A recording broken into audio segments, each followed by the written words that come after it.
So today we're doing a couple different things in the shop. First of all, our videographer John has made this beautiful reclaimed lumber bar top that goes in the house that they're renovating. So before we do that, we wanted to show you some of the beautiful East Tennessee weather. We're in spring and we're approaching summer. Everything is nice and green from all the rain that we got recently. So enjoy the shots.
So we're at John's house right now.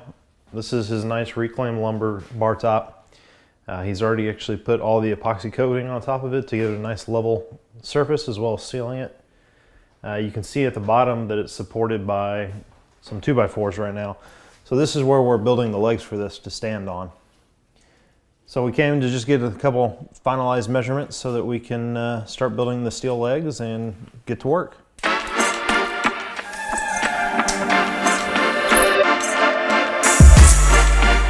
Hold the tape measure. So as I mentioned earlier, we're making these decorative table legs for John's reclaimed lumber bar top.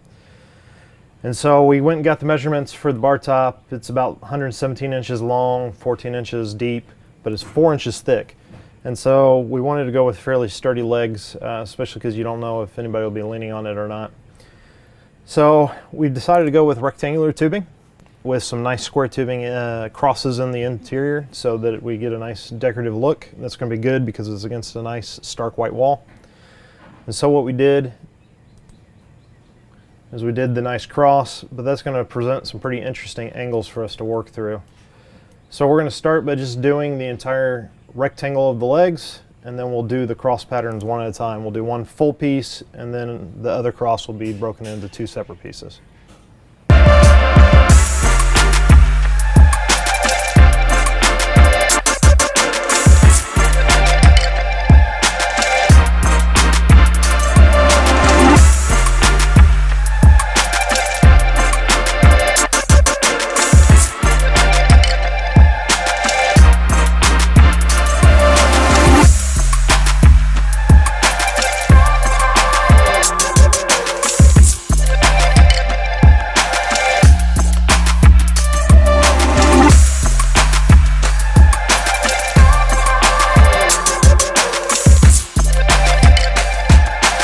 So I finished drawing up everything for the legs. I've done a nice engineering drawing with all my links for the square tubing, and then also for all the angles I'm going to need to make the decorative cross piece.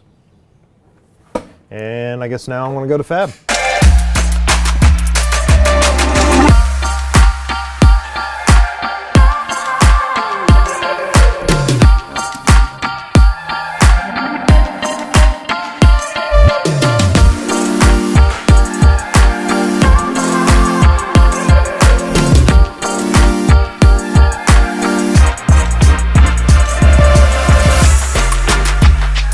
I gotta say, if you're looking for a cold cut saw for metal fabrication, I would not go with the grinding wheels. I would go with the cold cut saw. It just goes through steel like it's nothing. It's very easy to set up. It's got a great clamping system. It's a little expensive, but it's well worth the initial investment.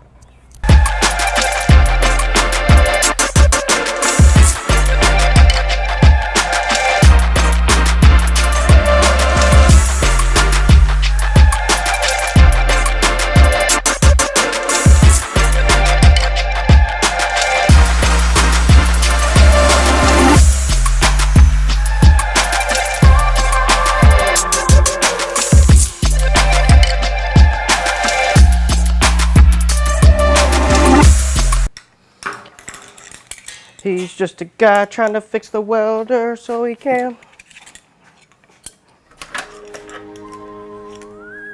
Whoa. Boom. At RDE, we come from humble beginnings of a shop that meant nothing. It was awesome, we grew up in it, but we could not find a 10mm all day long. So if you'll notice, I spend a lot of time cleaning, probably more than I should, but it is very well organized in here. Right now this is kind of a mess. We're going to work on a metal rack, but usually that's put up.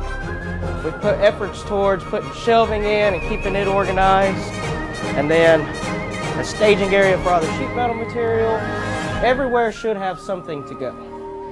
And then our latest addition, very big toolbox. And you cannot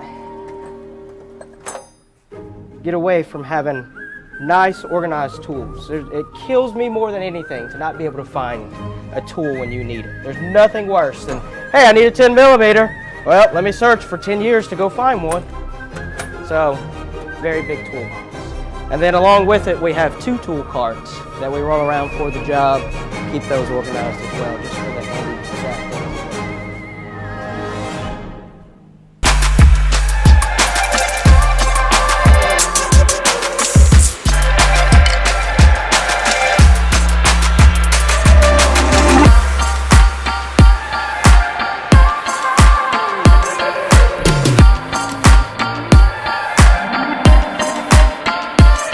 So Dean's got everything cut out, and then we've actually clamped it into this jig here. What this jig does is it holds it at true 90 degrees while you weld up. That way it doesn't pull or want to move when you're fitting things up. Also, what we did, because this is such thick material, we actually grinded a V into it. That way we could fill that in with weld and get a nice strong bond. So I'm going to go ahead and tack and weld this side out, and then I'll flip it over and weld the other side, and then we'll be good to weld the inside.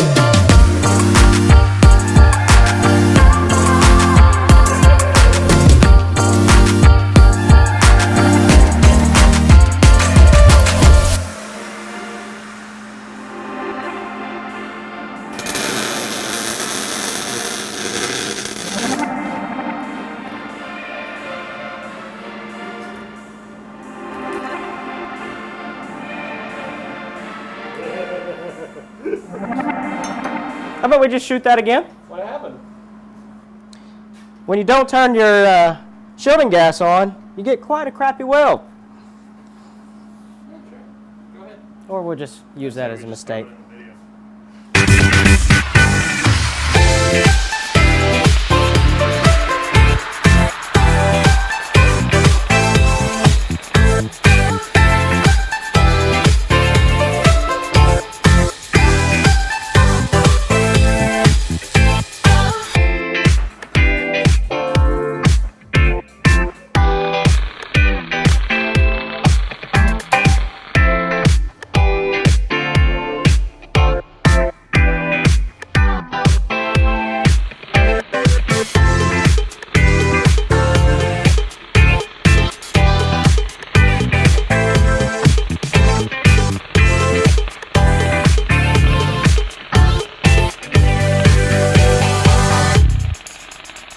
All right, so you're going to talk first.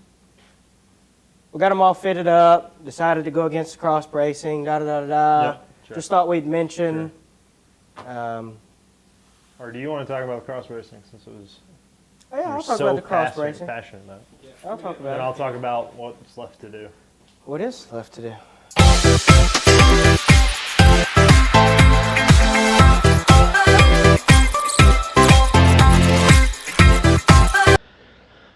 So we decided to get rid of the cross braces that you saw on the CAD drawing at the start of the video, mainly because with the small rectangle it just looked too crowded.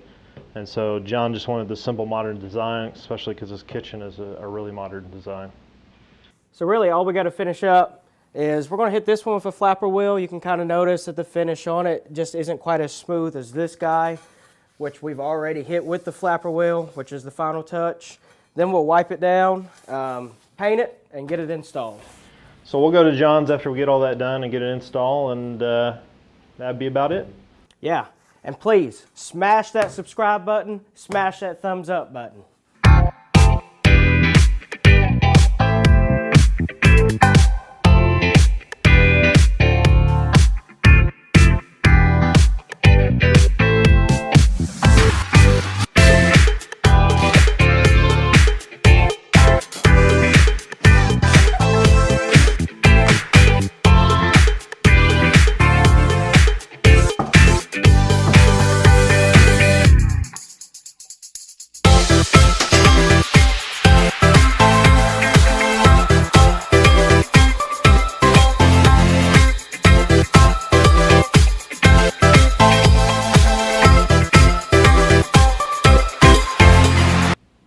Should we just do a random clip at the beginning of the video? Oh, hey there. Thanks for coming back and joining us. I gotta itch my nose. So really are bad. you are you talking first? Or am I? We got to get something done here. I guess you're talking first. Can't we about the just put them like this? You want to do that? I'm going to do this one. Oh, we want to do asymmetry? Yeah, you're taller. Makes me look good. Just an asymmetry. That's what she said. So who's talking first? What are we talking about? Yeah.